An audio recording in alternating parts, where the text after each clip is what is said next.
Hi, another week has gone by and I am back with another book.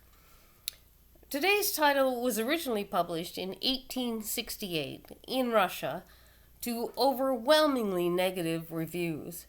It wasn't until the 20th century that it began to be recognized as a groundbreaking work of fiction. This is The Idiot by Fyodor Dostoevsky. At about 9 o'clock in the morning, at the end of November, during a thaw, the Warsaw train was approaching Petersburg at full speed. It was so damp and foggy that it was a long time before it grew light, and even then it was difficult to distinguish out of the carriage windows anything a few yards to the right and left of the railway track. Among the passengers there were some who were returning from abroad, but it was the third-class compartments that were crowded most of all, chiefly with small businessmen who had boarded the train at the last stop. As usual, everyone was tired. Everyone looked weary after a night's journey. Everyone was chilled to the marrow, and everyone's face was pale and yellow, the color of the fog.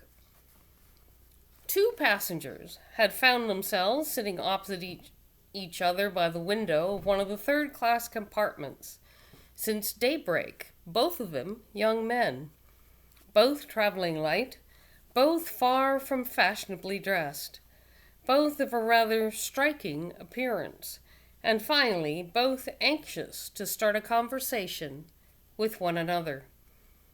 Had they known what was so extraordinary about them at that moment, they would no doubt have been surprised that chance should have so strangely placed them opposite each other in a third-class compartment of the Warsaw-Petersburg train.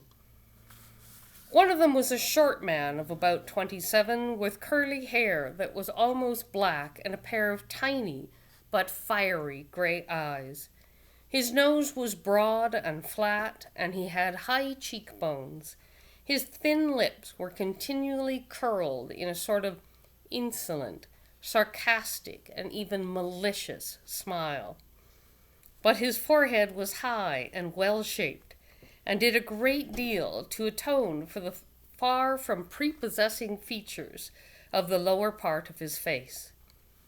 The most striking thing about his face was its deathly pallor, which, in spite of his rather sturdy build, gave the young man a look of utter exhaustion, and at the same time of something agonizingly passionate, which seemed to be out of keeping with his coarse and insolent smile and his surly and self-satisfied expression. That's it for today. What are you reading this week? Please tell me in the comments. I would love to hear about it, and I will talk to you again.